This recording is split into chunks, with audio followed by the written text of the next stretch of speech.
Hello students, this is Tushar Patel. Welcome to this video. आज के इस वीडियो में मैं सीबीएसई क्लास 10 के स्टूडेंट्स के लिए कराने वाला हूँ करंट इलेक्ट्रिसिटी का चैप्टर। अभी इस चैप्टर में सबसे पहला हमें ये जानना है कि हम क्या क्या चीजें पढ़ने वाले हैं ताकि आपका पूरा का पूरा टर्म 2 का सिलेबस खत्म हो पाए इस चैप्टर के रिस्पेक्ट में। तो ये सारी चीजें हैं जो हम सीखने वाले हैं। We will start with terms, और ये टर्म्स में कौन सी टर्म्स है? चार्ज सीखेंगे, करंट सीखेंगे, potential difference, potential drop, EMF, इन सब में फर्क क्या है ये भी जानेंगे। Then we will do Ohm's law. उसके बाद वो डिराइव होगा हमारा resistivity, conductivity, all this things we will be learning. जैसे ही ये हो जाता है फिर हम खेलेंगे रेजिस्टर्स के सर्किट के साथ में। Yes, resistance grouping, resistance in series, resistance in parallel, और उसके काफी सारे अलग अलग टाइप के नेटवर्क जिसमें मैं आपको थोड़े से एक्स्ट्रा भी कराऊंगा, जैसे कि व्हीटस्टोन नेटवर्क, शॉर्ट सर्किट क्या होता है, ओपन सर्किट क्या होता है, जॉइंट्स क्या होता है, ये सब कुछ बताऊंगा यहाँ पे। फिर होगा पावर का कंसेप्ट। यस, फ्लावर नहीं, पावर है ये। उसके बाद होगा एनर्जी का concept. Then there is Joule's law of heating. ये सब करने के बाद we will make a formula list, और फॉर्मूला लिस्ट बनाने के बाद हम सॉल्व करेंगे काफी सारे अलग अलग टाइप के क्वेश्चंस, जिसमें सर्किट बेस्ड क्वेश्चन भी आ जाएंगे, ओहम्स लॉ के बेस्ड क्वेश्चन भी आ जाएंगे, और सब कुछ आपको सिखाऊंगा मैं। Let's begin with the very first concept, जो कि है चार्ज के बारे में। तो चार्ज जो होता है बेटा, उसे हम Q से रिप्रेजेंट करते हैं, and charge is the property. याद रखिएगा, काफी सारे स्टूडेंट्स चार्ज और इलेक्ट्रॉन में कंफ्यूज होते हैं। मैं आपको समझाता हूं क्या होता है। Charge is the property of particle. बेटा ये किसी भी पार्टिकल की प्रॉपर्टी है। समझ में आया? नहीं समझ में आया? मुझे पता ही है, ध्यान से सुनना। जो ये चार्ज होता है ना, वो किसी चीज की प्रॉपर्टी है, उसके अंदर भरा हुआ होता है। समझ में आया? जैसे एनर्जी, क्या तुम उसको कभी छू सकते हो? नहीं। क्या तुम उसको कभी देख सकते हो? नहीं। लेकिन अभी मेरे अंदर एनर्जी भरी हुई है, जिसको आप फील कर सकते हो। हाँ सर, एनर्जेटिक है। बस इसी तरह से चार्ज एक प्रॉपर्टी है। समझ में आया? तो हमारे पास अगर देखोगे तो टाइप्स ऑफ पार्टिकल कितने हैं? टाइप्स ऑफ पार्टिकल्स, तो हम देख सकते हैं हमारे पास में यूनिवर्स ने हमें दो टाइप के पार्टिकल दिए। कौन से? एक होते हैं चार्ज पार्टिकल, एक होते हैं अनचार्ज पार्टिकल। ठीक है? चार्ज पार्टिकल का एग्जांपल मैं ले सकता हूं प्रोटॉन को या इलेक्ट्रॉन को, आपको सभी को पता है। अनचार्ज पार्टिकल का एग्जांपल ले सकता हूं मैं न्यूट्रॉन को। तो आपको अभी समझ चुका है कि चार्ज पार्टिकल भी दो टाइप के होते हैं। एक होता है पॉजिटिवली चार्ज और एक होता है नेगेटिवली चार्ज।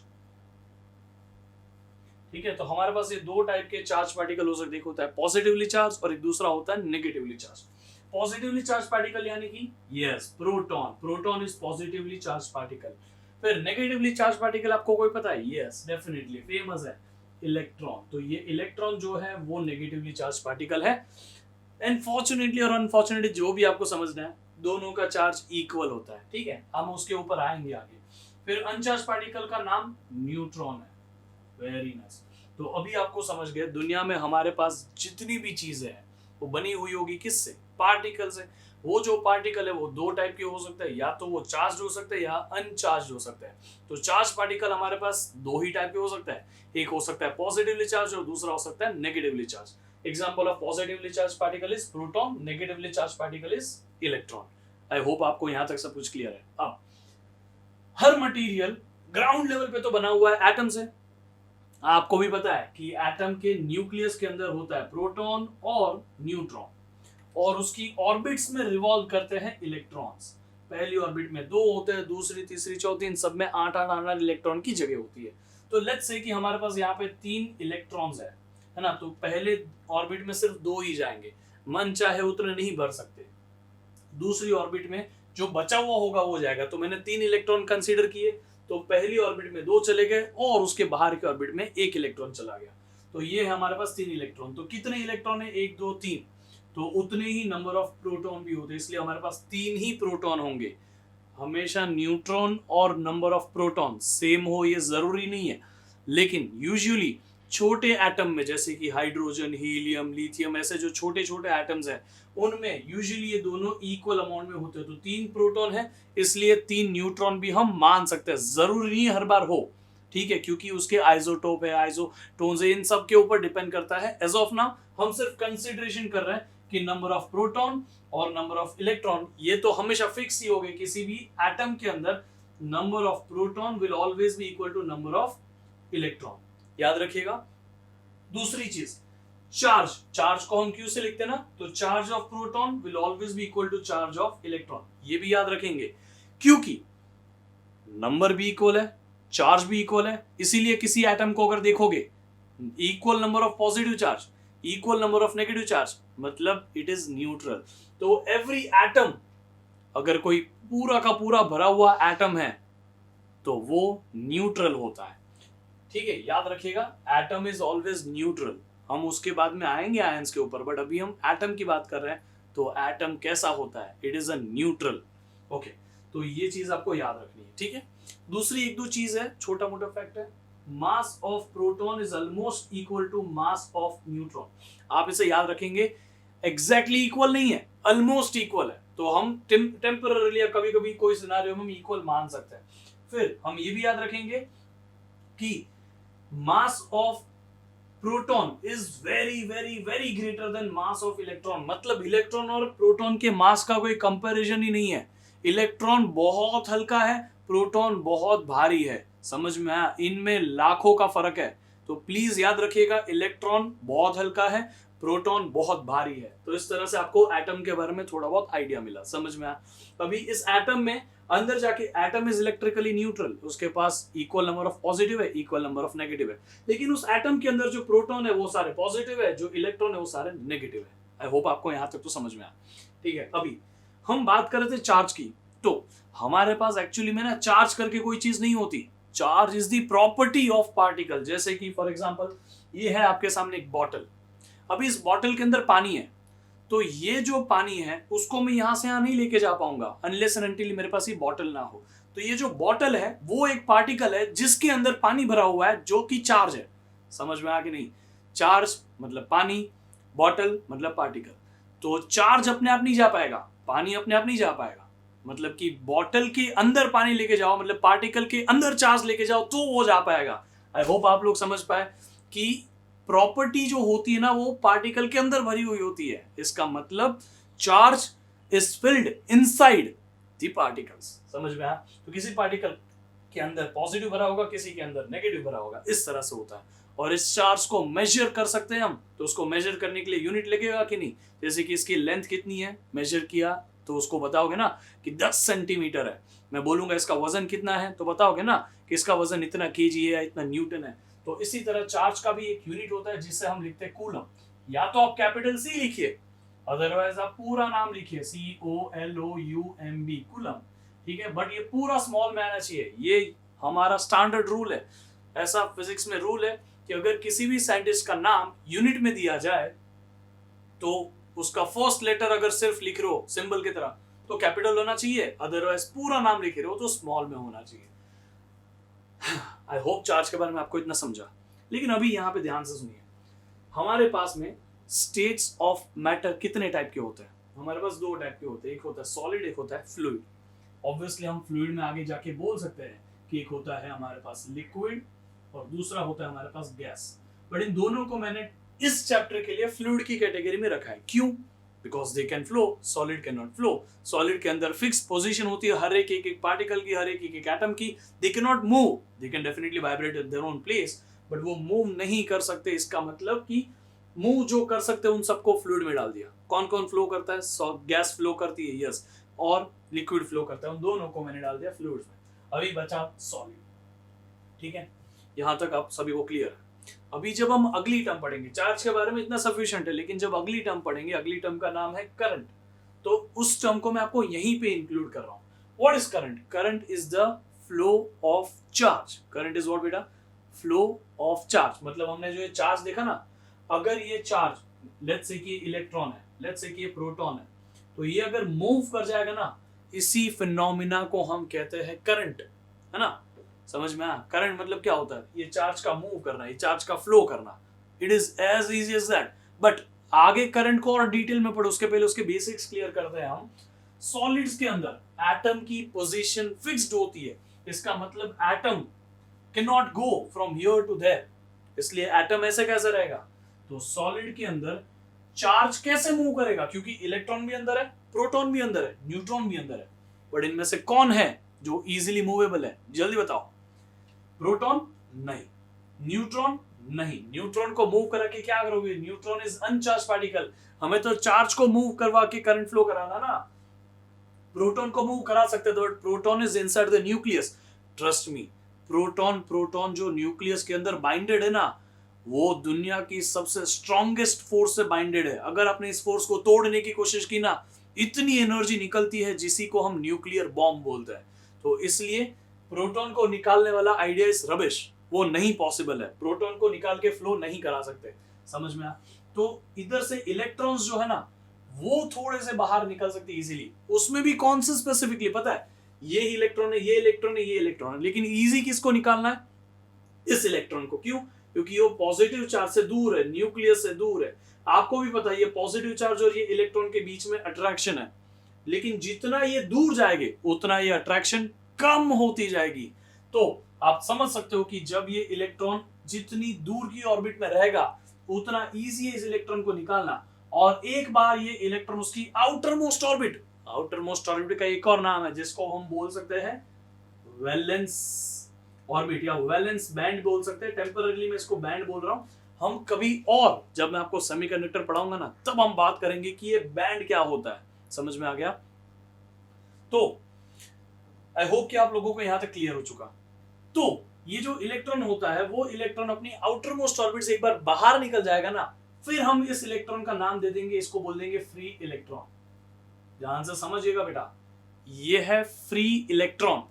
लेकिन कब, जब वो अपनी आउटर मोस्ट ऑर्बिट से बाहर निकल चुका, वैलेंस बैंड से बाहर निकल चुका, तब उसे हम बोल सकते हैं फ्री इलेक्ट्रॉन।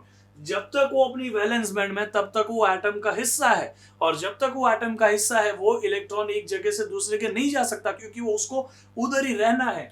लेकिन एक बार ये इलेक्ट्रॉन यहां से निकल गया, फिर हम बोल सकते हैं इलेक्ट्रॉन कंडक्शन करने के लिए बाहर निकल गया, मतलब कंडक्ट करने के लिए, मतलब करंट को कंडक्ट करवाने के लिए। इसका मतलब कि वो इलेक्ट्रॉन कंडक्शन बैंड में आ गया। किस में आ गया? Conduction band. ये क्या है ना बेटा, वैलेंस बैंड मतलब आउटर मोस्ट ऑर्बिट, उससे भी बाहर निकला तो हम उसको बोलेंगे कंडक्शन बैंड। समझ में आ गया? तो इलेक्ट्रॉन वैलेंस बैंड में है तो वैलेंस इलेक्ट्रॉन कहेंगे, जब उससे भी बाहर निकल जाएगा तो उसे हम कहेंगे फ्री इलेक्ट्रॉन। कब? जब वो आ चुका है हमारे कंडक्शन बैंड के अंदर। ओके, नाउ इस फ्री इलेक्ट्रॉन की वजह से ही सॉलिड्स के अंदर करंट फ्लो करता है। इन फ्री इलेक्ट्रॉन्स की वजह से ही सॉलिड्स में करंट फ्लो करता है। सॉलिड के अंदर करंट फ्लो करता है इन फ्री इलेक्ट्रॉन की वजह से, क्योंकि यहाँ पे एटम को नहीं मूव होना पड़ेगा, सिर्फ उसका जो इलेक्ट्रॉन है वो निकल के मूव करेगा। That's why inside solid current will flow because of free electron. Now let's talk about liquid and gases, मतलब कि फ्लूइड। फ्लूइड के अंदर तुमने कभी कभी आपने केमिस्ट्री में सुना होगा ना, इलेक्ट्रोड डाल देते हैं, cathode anode and whatever you do. तब क्या होता है पता है, कोई भी मटेरियल जो होता है उसके अंदर जो मॉलिक्यूल्स होते हैं वो आयंस बन जाते हैं। ठीक है, मॉलिक्यूल्स टूट के आयंस बना देते हैं। What are ions? There are two types of ions. एक है पॉजिटिव आयन, तो इसको हम बोलेंगे कैटायन। दूसरा होता है नेगेटिव आयन, तो इसको हम बोलते हैं एनायन। समझ में आ गया? So there are two types of ion, positive ion जिसको हम बोलेंगे कैटायन, नेगेटिव आयन जिसको बोलेंगे हम anion. So this is how I remember. मुझे बहुत कंफ्यूजन होता था, पॉजिटिव कौन है, नेगेटिव कौन है, कैथोड को पॉजिटिव बोलते हैं, एनोड को पॉजिटिव। तो इस तरह से हम याद रख सकते हैं कि किसको पॉजिटिव बोलते हैं, किसको negative. Cation is positively charged ion, anion is negatively charged ion. तो आप अगर Na और Cl की बात करो, Na is positive, all metals are electropositive, आपने सुना होगा ऐसा लाइन। तो Na पॉजिटिव हो जाता है, Cl नेगेटिव हो जाता है। तो पानी में नमक डालो, नमक के अंदर तो रॉड डालो, इलेक्ट्रिसिटी फ्लो कराओ, तो पानी में करंट कौन फ्लो कराएगा? पानी नहीं, उसके अंदर जो नमक है, नमक क्या NaCl मॉलिक्यूल टूटेगा Na और Cl में, और वो एक जगह से दूसरे जगह शिफ्ट हो गए, और ये आयंस हमें मदद करेंगे करंट फ्लो कराने के लिए सॉल्टेड वाटर के अंदर। समझ में आया कि नहीं? So this was all about charge, और कौन से टाइप के चार्ज सॉलिड्स में और फ्लूइड में करंट फ्लो करा सकता है। इस चैप्टर में हम स्पेसिफिकली सॉलिड्स को ही पढ़ते हैं, इसलिए आगे जाके अभी जितना भी मैं करंट पढ़ाऊंगा उन सब में हम बात करेंगे फ्री इलेक्ट्रॉन्स की वजह से करंट फ्लो करने की, because we are by default studying about solids. I hope कि आपको समझा।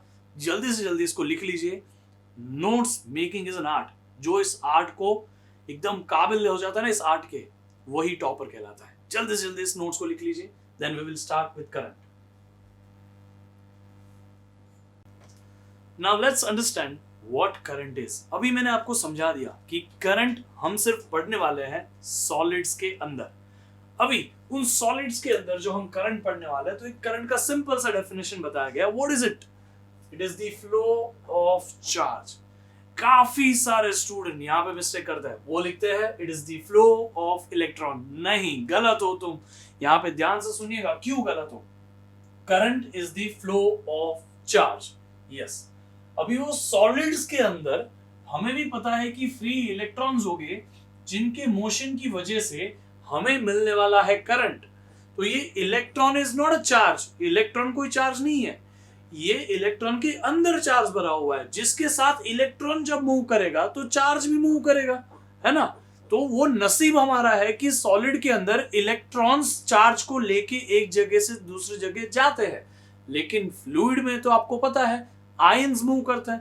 तो कोई भी चीज, अगर मैं भी चार्ज को एक जगह से दूसरी जगह लेके जाऊं ना, तो उसे हम करंट कह सकते हैं। कोई भी चीज चार्ज को एक जगह से दूसरी जगह लेके जाए तो भी करंट फ्लो होता है। इट इज नॉट कंपल्सरीली कि सिर्फ इलेक्ट्रॉन के फ्लो की वजह से ही करंट फ्लो होता है, but inside a solid it is true कि करंट फ्लो करने के लिए इलेक्ट्रॉन का मूव करना जरूरी है। बट इलेक्ट्रॉन के मूव करने से हमें जो इफेक्ट मिल रहा है वो है कि चार्ज का मोशन। तो अल्टीमेटली सब कुछ इलेक्ट्रॉन के अंदर जो चार्ज भरा हुआ है ना, उसकी बात पे आ जाता है। इलेक्ट्रॉन के अंदर कितना चार्ज भरा हुआ है पता है क्या? एक इलेक्ट्रॉन के अंदर भरा हुआ 1.6 into 10⁻⁻19 कूलम का चार्ज।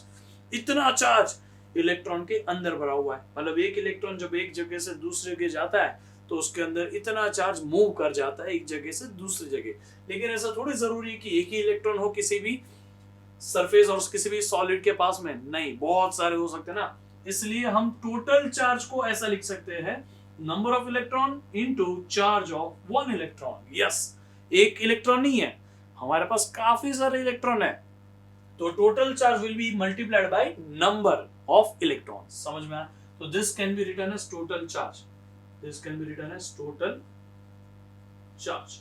और ये क्या है बेटा? E की वैल्यू जो है वो ये होने वाली है, it is 1.6 into 10⁻⁻19 coulomb. I hope आप सभी को यहाँ तक तो समझ गया कि सॉलिड के अंदर हमारा जो फ्लो ऑफ चार्ज होता है वो करवाता है इलेक्ट्रॉन, और ये इलेक्ट्रॉन अपने साथ में चार्ज लेके, इतना चार्ज लेके मूव करता है, उसी को हम कहते हैं current. That's why we can simply say current is the flow of charge. अभी ये चार्ज के फ्लो करने की वजह से करंट तो आ गया, लेकिन कभी ज्यादा करंट है कभी कम करंट है, कैसे पता करेंगे? इसलिए इस डेफिनेशन को थोड़ा और मॉडिफाई किया, हमने लिख दिया it is the rate of flow of charge. मतलब कितना चार्ज फ्लो हो रहा है, कितने टाइम में, वो ज्यादा जरूरी है। अगर कम समय में ज्यादा चार्ज फ्लो हो रहा है तो यहाँ पे ज्यादा करंट है, अगर ज्यादा समय में कम चार्ज फ्लो हो रहा है इसका मतलब कम करंट है। So it is very important to understand कि कितने समय में कितना चार्ज फ्लो रहा है, ताकि हम कंपेयर कर पाए कि भाई किस में करंट ज्यादा है, किस में ज्यादा चार्ज फ्लो है, किस में कम चार्ज फ्लो है। तो we have to measure it with respect to time. जब भी रेट आता है ना तो डिवाइड बाय टाइम हो जाता है, क्योंकि हम उसको टाइम के रिस्पेक्ट में मेजर करते हैं। और रेट किसका है? फ्लो ऑफ चार्ज का। तो चार्ज का रेट मतलब Q अपॉन T। चार्ज तो Q होता है ना, हमें मालूम है कि उसके अंदर इलेक्ट्रॉन है, लेकिन टोटल चार्ज तो Q फ्लो कर रहा है, तो इसलिए करंट का फॉर्मूला भी बन जाता है I equals to Q upon T। It is the rate of flow of charge. Rate मतलब डिवाइड बाय टाइम, एंड किसका फ्लो है? चार्ज का, तो चार्ज अपॉन टाइम। इसी फॉर्मूला को थोड़ा और मॉडिफाई कर सकते हैं हम, चार्ज की वैल्यू डाल देंगे n इंटू ई, तो यहाँ पे ये फॉर्मूला हमारे लिए बन जाएगा equals to NE upon T। ये बहुत रेयरली यूज होगा, कभी कभी आपको ये यूज होगा, अदरवाइज हम सिर्फ इतने से ही काम चला लेंगे, ठीक है। इससे हमारा काम ज्यादा करके निकल जाएगा, लेकिन जरूरत पड़े so we can simply write Q की जगह NE, एंड N की वैल्यू तो नंबर ऑफ इलेक्ट्रॉन होती है, और E होता है जो 1.6 into 10⁻⁻19 कूलम होता है। इतना समझ में आया कि चार्ज करंट क्या होता है, करंट का डेफिनेशन क्या होता है, it is the rate of flow of charge. Current का फॉर्मूला क्या होता है, वो कैसे आया, तो वो सॉलिड के अंदर किस तरह से काम करता है, अभी हम बात करेंगे उसके डायरेक्शंस की। डायरेक्शन बनाने से पहले एक बार एक काम करते हैं, यूनिट बना लेते हैं। चलिए, यूनिट, चार्ज का यूनिट कूलम, तो यहाँ पे लिख लिया कूलम। कूलम का कैपिटल सी लिखा है, अदरवाइज पूरा स्मॉल में कूलम लिखना पड़ता है, आपको पता है। टाइम का यूनिट सेकंड, तो कूलम पर सेकंड, इसे हम कहते हैं 1 एम्पियर। जब 1 coulomb amount of charge 1 second में किसी क्रॉस सेक्शनल एरिया में से पास हो जाए, समझ लो इस क्रॉस सेक्शन में से, मतलब एक गेट जैसा है जहां से 1 कूलम चार्ज पास हो गया ना, तो हम बोलेंगे कि 1 सेकंड में 1 कूलम चार्ज पास हो गया तो 1 एम्पियर करंट फ्लो कर गया। तो व्हाट इज 1 एम्पियर बेटा? 1 ampere is 1 coulomb upon 1 second. Simply इसका unit is capital A ampere, या पूरा स्मॉल में लिख सकते हो एम्पियर। पूरा स्मॉल में लिखिए या कैपिटल ए लिखिए, whatever is fine with you, दोनों चलता है। बट आपको समझ में आया, ये काफी बार ये डेफिनेशन पूछते हैं आपके सैंपल पेपर में, काफी बार पूछी हुई है। 1 ampere is how much? 1 ampere is the amount of current that is flowing because of 1 coulomb charge passing in 1 second through a cross sectional area. So this was the definition of 1 ampere. आपको याद रहेगा, rewind करके थोड़ा सा वापस देख लो, लिख लो अच्छे से, नोट्स अच्छी बनाइए बेटा। उसके बाद में उसके डायरेक्शंस की बात करते हैं। डायरेक्शन, इलेक्ट्रॉन का फ्लो होना, वही तो हमें करंट दे रहा है कि नहीं? तो इलेक्ट्रॉन यहां से यहां जब फ्लो करता है ना, तो हमारा करंट हम कहते हैं कि उसके अपोजिट डायरेक्शन में मूव करता है। यस, अपोजिट क्यों है? उसके पीछे भी कहानी है। कहानी ये है कि हमें पहले नहीं पता था कि इलेक्ट्रॉन की वजह से करंट फ्लो करता है। हमने करंट को पहले डिस्कवर किया, बाद में हम इलेक्ट्रॉन की डिस्कवरी करे हैं। मतलब कि इलेक्ट्रॉन जो है वो हमें पहले पता ही नहीं था कि ऐसा करके कोई चीज भी एग्जिस्ट करता है, उसकी डिस्कवरी बाद में हुई है। और करंट उसके पहले ही हम डिस्कवर कर चुके थे, काफी समय पहले, है ना? तो इसलिए हमने करंट को पॉजिटिव चार्ज के अलोंग मान लिया था। करंट कहां पे फ्लो करता है बेटा? पॉजिटिव चार्ज के अलोंग फ्लो करता है। तो पॉजिटिव चार्ज ऐसे फ्लो करेगा तो करंट भी ऐसे फ्लो करेगा। इसलिए इलेक्ट्रॉन जो नेगेटिव चार्ज है, तो वो जहां फ्लो करेगा उसके अपोजिट में ही करंट माना जाएगा। हम पहले से करंट को पॉजिटिव चार्ज के अलोंग लेते आए हैं, तो बाद में हमें ऐसा पता चला कि अरे ये इलेक्ट्रॉन के मोशन की वजह से करंट फ्लो हुआ, बट इलेक्ट्रॉन तो हमारे जो माने हुए करंट का डायरेक्शन है उससे अपोजिट में मूव कर रहा है। तो हम अभी करंट का डायरेक्शन अलग नहीं मानने वाले, जो हम पहले से पढ़ते आते उसी को कंटिन्यू करेंगे। बट अभी हम ऐसा नहीं बोलेंगे कि current is flowing along the positive charge in a solid. हम अभी ऐसा बोलेंगे कि current is flowing in opposite direction to the flow of electron. समझ में आया? तो हमने उसकी डेफिनेशन पलट दी, ना कि हमने अपना समझना जो पलटा हुआ डायरेक्शन था वो नहीं पलट लिया। समझ में आया कि नहीं? तो इस तरह से करंट फ्लो करता है opposite to the flow of electron. तो सॉलिड्स के अंदर current flows in opposite to electrons, ठीक है? अपोजिट टू इलेक्ट्रॉन्स फ्लो करता है। अगर हम पॉजिटिव चार्ज की वजह से करंट गेन कर रहे हैं ना, कोई पॉजिटिव चार्ज मूव कर रहा है जिसकी वजह से करंट फ्लो कर रहा है, तो हम ऐसा भी बोल सकते हैं कि current is always along positive charge. ठीक है, पॉजिटिव चार्ज कुछ भी हो सकता है ना? फिर याद रखने के लिए आगे जब हम पोटेंशियल के बारे में पढ़ेंगे तब मैं आपको बताऊंगा। तो अभी हम सिर्फ याद रख लेते हैं क्योंकि करंट में उसको इंक्लूड कर रहा हूं। तो current flows from higher potential, higher potential to lower potential. इसी को बोलते हैं high voltage to low voltage. समझ में आया? अभी आप ये तो याद रख लोगे, higher potential to lower potential, ऐसा भी याद रख लीजिएगा।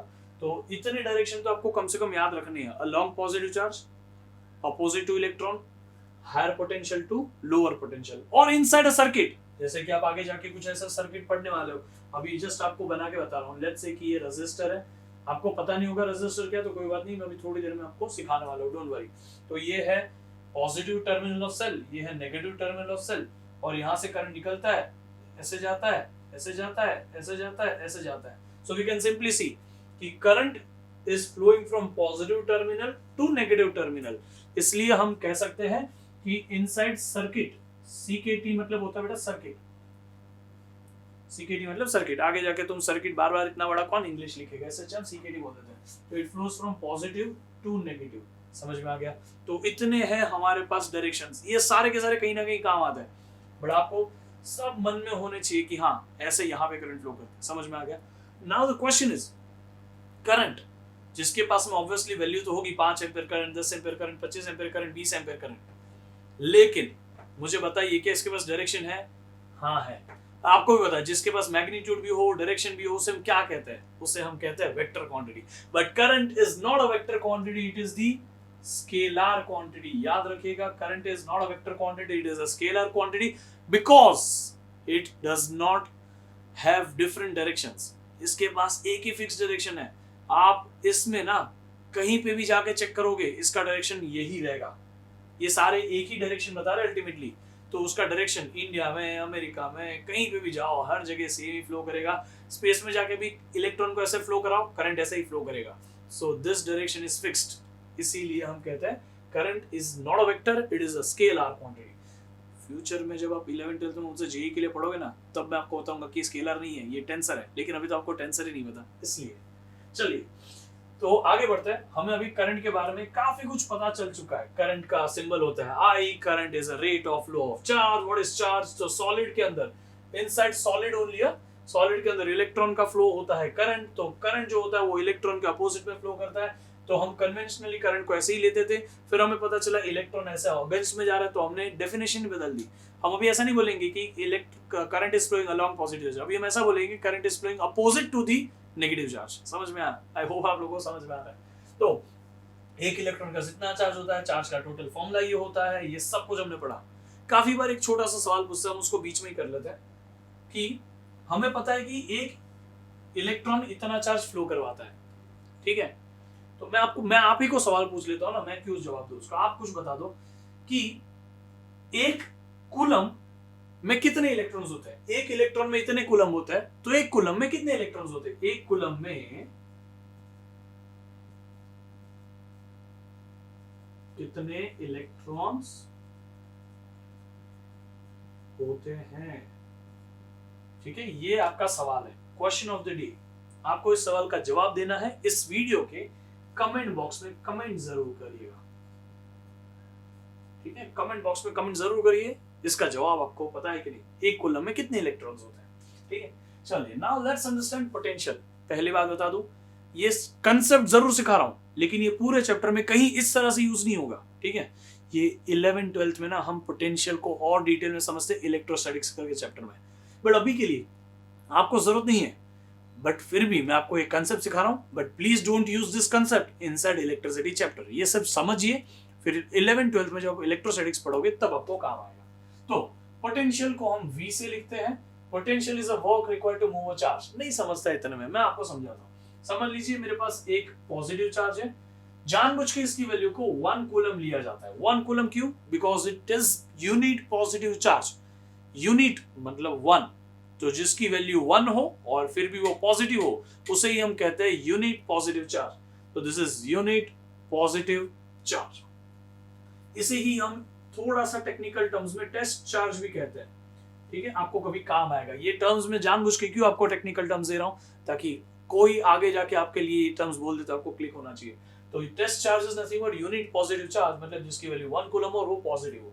तो ये पॉजिटिव चार्ज है। क्या इसके आसपास इलेक्ट्रिक फील्ड होगी कि नहीं? हाँ, चार्ज की प्रॉपर्टी ही वो है कि अपने आसपास इलेक्ट्रिक फील्ड बनाता है, और सो इलेक्ट्रिक फील्ड की वजह से ही वो दूसरे चार्ज को अट्रैक्ट या रिपेल करता है। सो लेट्स से कि मैं इससे बहुत बहुत बहुत बहुत बहुत दूर, जैसे कि इंफिनिटी पे, जहां पे इस चार्ज का कोई इफेक्ट ही ना हो, वहां पे एक पॉजिटिव चार्ज लेके आता हूं। क्या इन दोनों के बीच में रिपल्शन होगा? नहीं। क्यों? क्योंकि ये बहुत दूर है एक दूसरे से, इसलिए इनके बीच में रिपल्शन नहीं होगा। तो ये चार्ज से ये बहुत दूर है, इसलिए यहाँ पे उसके वजह से, इसकी वजह से इस पे कोई इफेक्ट नहीं होने वाला। समझ में आया? तो हम ऐसा बोलेंगे अभी कि यहाँ पे इस चार्ज को रहना है ना, तो आराम से रह सकता है, एकदम बिंदास, कुछ टेंशन नहीं है। क्यों? ये उसको रिपेल नहीं कर रहा। तो यहाँ पे वो without wasting any energy, without consuming any energy, without giving any energy, वो यहाँ पे आराम से रह सकता है, कुछ उसको प्रॉब्लम नहीं है। समझ में आया? तो यहाँ पे रहने के लिए कुछ वर्क चाहिए नहीं, उसको खुद के लिए कुछ वर्क नहीं करना पड़ेगा, क्योंकि उसको वहां पे कोई अपोज ही नहीं कर रहा है, उसको वहां पे रहने के लिए कुछ स्ट्रगल नहीं करना पड़ेगा। बट जब मैं इस चार्ज को उठा के यहाँ पे लाऊंगा ना, जितना नजदीक लाऊंगा, तो आप मानते हो कि जब हम इस चार्ज को उठा के यहाँ पे लाएंगे तो positive positive repels each other, और जितना नजदीक लाओगे उतना ये रिपल्शन स्ट्रॉन्ग होते जाएगा। समझ में? तो ये रिपल्शन स्ट्रॉन्ग होते जाएगा। तो मैं बोलता हूं कि यहां से यहां लाने के लिए पहले आपको यहां रहने के लिए कुछ वर्क नहीं करना था, लेकिन जब आप उसको यहां से यहां लेके आए तो डेफिनेटली आपने कुछ तो वर्क किया होगा, है कि नहीं? तो आपने वहां से यहां लाने के लिए कुछ तो वर्क किया होगा ना। वर्क इस चार्ज को मूव करने के लिए जो लगा, तो वर्क अपॉन दैट चार्ज, इसे हम ऐसा भी लिख सकते हैं, W required to move that Q। W required to move that Q, मतलब work required to move this charge, ऐसा हम इसे बोलते हैं। समझ में आ गई नहीं? तो इसी को हम बोलते हैं पोटेंशियल। अब ये पोटेंशियल का मीनिंग समझिए। क्या यहाँ पे रहने के लिए इस चार्ज को कोई एफर्ट्स लेना पड़ता था? नहीं। यहाँ पे रहने के लिए लेना पड़ेगा, हाँ। क्यों? क्योंकि यहाँ पे ये इसको रिपेल कर रहा है, इस चार्ज को ये चार्ज रिपेल कर रहा है।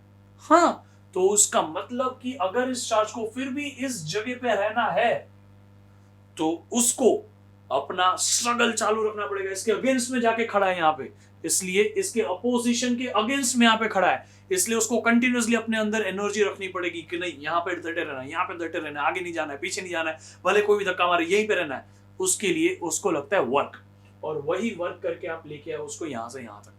तो कितना काम लगता है, कितना वर्क लगता है किसी भी चार्ज को इंफिनिटी से फील्ड के अंदर, इस चार्ज की फील्ड के अंदर आ चुका ना ये चार्ज, क्योंकि इस चार्ज की फील्ड के अंदर ये नहीं आता होता तो ये इसको रिपेल क्यों करता? तो it is the work required to move a charge from infinity to the field, to any point inside a field. इसे हम कहते हैं पोटेंशियल। पोटेंशियल क्या होता है? पोटेंशियल का डेफिनेशन ये होता है कि it is the work required to move unit positive charge from infinity to some point inside field, electric field specifically। इसकी इलेक्ट्रिक फील्ड में वो आया तभी तो उसने उसको रिपेल किया ना भाई, तो दूर रहे, इधर से दूर रहे, ऐसा। समझ में आ गया? तो ये है हमारा definition of potential. This is all about potential, याद रहेगा ना? एक और थोड़ा सा एक्स्ट्रा सीख लेते हैं ताकि हम अगले टॉपिक को लिंक कर पाए। समझ लीजिए कि ये काम कर लिया, फिर मैं वापस इसको यहाँ पे मानता हूँ, फिर इस चार्ज को यहाँ से उठा के अभी यहाँ पे लाना है, थोड़ा सा वापस लेके जाते हैं, आगे तक लेके आएंगे, यहाँ से उठा के अभी यहाँ पे लेके आए, अभी हम इसको यहाँ से उठा के यहाँ पे लेके आए। क्या अब सेम अमाउंट ऑफ वर्क लगेगा क्या? नहीं। क्यों? क्योंकि अभी मैंने सेम काम थोड़ी किया है, अब मैं उसको और नजदीक लाया हूं और इसके रिपल्शन के अगेंस्ट में जाके नजदीक लेके आऊं। पहले उसको यहां से यहां तक ही लाए थे, अभी उसको यहां से यहां तक लेके आया, तो अभी वर्क सेम लगेगा, कम लगेगा कि ज्यादा लगेगा? Come on, speak it out. ज्यादा लगेगा, यस। तो यहाँ पे लाने के लिए भी तो कुछ वर्क लगेगा ना। इसी सेम चार्ज को, जो चार्ज यहाँ है उसी चार्ज को मूव करने के लिए यहाँ पे तो वर्क लगेगा। तो अभी हम दूसरी बार करना, तो ये हमारा पाथ 1 था, ये हमारा पाथ 2 है। तो पहली बार जो हमने वर्क डन किया था तो हम बोलेंगे फर्स्ट वर्क डन, तो ये हो जाएगा फर्स्ट पोटेंशियल। चार्ज तो अभी भी वही है, उसी चार्ज को मूव कर रहा हूं, तो ये हो जाएगा सेकंड वर्क डन, तो यहाँ पे हो जाएगा सेकंड पोटेंशियल। मैं ये पहले वाले को भूल चुका, अभी मैं उसको यहां से यहां ला रहा हूं ना, तो मुझे अलग वर्क डन करना पड़ रहा है उसी सेम चार्ज को लाने के लिए, इसीलिए अलग पोटेंशियल बना। मतलब inside electric field every different distance from this positive charge will have different potential required। मतलब यहाँ पे रहना तो अलग पोटेंशियल लगेगा, यहाँ रहना तो अलग, यहाँ रहना तो अलग, यहाँ रहना तो अलग, यहाँ रहना तो अलग, हर जगह पे रहने के लिए अलग अलग अलग अलग पोटेंशियल लगेगा। क्यों? क्योंकि हर जगह पे इस चार्ज से तुम अलग डिस्टेंस पर हो, इसलिए अमाउंट ऑफ रिपल्शन हर जगह अलग है, इसलिए हर जगह पे रहने के लिए अलग अलग अपोजिशन लगेगा, तो हर जगह पे रहने के लिए अलग अलग एनर्जी कंज्यूम करनी पड़ेगी, तो हर जगह पे रहने के लिए अलग अलग पोटेंशियल भी होगा। Potential is your capability to be at the same position inside a field. समझ में आ रहा है कि नहीं आ रहा है? काफी डिटेल में हम जा रहे हैं। तो ये तो ऑब्वियस है, इसमें कम वर्क डन लगेगा, इसमें ज्यादा वर्क डन लगेगा। ठीक है, इतना क्लियर है? कोई डाउट है बेटा? नहीं ना? ध्यान से सुनिएगा अभी। तो अगर मैं बोलूं यहां से यहां इस चार्ज को लेके जाने के लिए लेट्स से कि 10 जूल लगा, अमाउंट ऑफ वर्क डन है ना, जूल है। फिर यहां से यहां लेके जाने के लिए मुझे लगा 15 जूल। तो जरा सोच के बताइए यहां से यहां जाने में कितना लगेगा? कितना लगेगा? यहां से यहां जाने में 15 लगता है, यहां से यहां जाने में 10 लगता है, तो यहां से यहां जाने में सिर्फ लगेगा 5 जूल। समझे कि नहीं समझे? So this is all about it. Potential, potential, higher potential, lower potential. This is called as higher potential. अगर इन दोनों को कंपेयर करोगे तो higher potential. This is called as lower potential. And higher potential और lower potential. Higher potential is let's say अभी charge को miss out कर रहा हूं, मतलब लेट्स से चार्ज की वैल्यू 1 है ना, यूनिट पॉजिटिव चार्ज मान लो तो 15/1, यहां पर जाएगा 10/1. तो आंसर तो अल्टीमेटली 15 आया ना, और यहाँ पे आंसर अल्टीमेटली 10 आया. थोड़ी देर बाद यूनिट की हम बात करेंगे, let it be right now, हम बाद में यूनिट को डिस्कस करने वाले. सो इधर 10 बना, इधर 15 बना. मुझे बताइए जरा सोच के कि ये 5 क्यों बना? Higher potential minus lower potential किया ना, तो जो आया ना वो भी एक पोटेंशियल ही है, बट इसको पोटेंशियल ना बोल के इसे हम पोटेंशियल डिफरेंस बोलेंगे. समझा कि नहीं? So potential difference is what? It is the higher potential minus lower potential. समझ में आया? What is potential difference? It is higher potential minus some lower potential. Did you guys get this? तो यही चीज को ना अभी डेफिनेशन के टर्म्स में लिखते हैं ना, इसकी डेफिनेशन क्या होगी पता है? It is the amount. अच्छा एक मिनट. चलो मैं थोड़ा और अच्छे से इसमें डिटेल में जाता हूँ. हायर पोटेंशियल क्या है? V2. लोअर पोटेंशियल क्या है? V1. V2 माइनस V1 हो गया. अभी V2 कितना है? W2 upon Q minus V1 कितना है? W1 upon Q. Q तो सेम ही है, सेम ही चार्ज को तो मूव करवाया है, तो इसका मतलब ये हो गया ना W2 minus W1 upon Q. यही तो है पोटेंशियल डिफरेंस. इसी को हम PD बोलेंगे. Potential difference is difference of work done upon charge. अभी इसका डेफिनेशन ध्यान से सुनिएगा. डेफिनेशन क्या होगा? Potential difference is also the work done required to move a charge, but from one point in a field to another point in a field. मतलब position 1 से position 2 में लेके जाने के लिए जो तुमने वर्क डन किया ना, उतना ही वर्क डन चाहिए अपने को, और वो यूजुअली डिफरेंस हो जाएगा इधर से इधर और इधर से इधर तक का. मतलब potential difference is actually a difference of two potentials, infinity से A, इंफिनिटी से B, तो A से B मिलेगा. समझ में आया? सो इसका डेफिनेशन मैं आपको लिख के दे रहा हूं. तो आप इंग्लिश में जो ये डेफिनेशन लिखेगा एग्जाम में, definition of potential difference is, it is the amount of work done require to move unit कैसा चार्ज बेटा? Unit positive charge from one point in a field to another point in a field. Electric field. तो भाई I hope आपको इतना clear हुआ कि जब infinity से किसी पॉइंट पे लाते हो ना, तो उसको बोलते हैं पोटेंशियल. और इंफिनिटी से एक पॉइंट, इंफिनिटी से दूसरा पॉइंट, तो एक पॉइंट माइनस दूसरा पॉइंट, ये हो जाता है पोटेंशियल डिफरेंस. समझे? तो यहां पे लिखा है from one point two another point, बस इतना ही फर्क है, कुछ और नहीं है. समझ में आ गया नहीं? अब इसके यूनिट की बात करते हैं ना, ये देखिए जरा ध्यान से, हटा देता है 10-15, ये एग्जांपल था ना. पोटेंशियल हो या पोटेंशियल डिफरेंस हो, पोटेंशियल का फॉर्मूला क्या है? वर्क अपॉन चार्ज है ना. पोटेंशियल का फॉर्मूला यहाँ पे लिख लेता हूँ. V is equal to W upon Q, और ये पोटेंशियल डिफरेंस का फॉर्मूला है W2 minus W1 upon Q. ऊपर वर्क डन है, नीचे चार्ज है, तो उसका यूनिट क्या बन जाता बेटा? Unit would be work done का जूल, चार्ज का कूलम. तो potential is 1 volt is equal to 1 joule upon 1 coulomb. इससे आप चाहे तो वोल्ट पूरा लिख सकते, कैपिटल भी लिखिए या पूरा स्मॉल में वोल्ट लिखिए, आपकी इच्छा है बेटा. समझ में आ गया? ये उसका यूनिट है. क्या है बेटा? 1 volt is 1 joule upon 1 coulomb. 1 volt is the potential which is because of 1 joule of work is being done on 1 coulomb charge. समझ में आ गया कि नहीं? ये है हमारा पोटेंशियल का यूनिट. अच्छा इधर भी देखिए W2 minus W1, work minus work, होता तो वर्क ही है.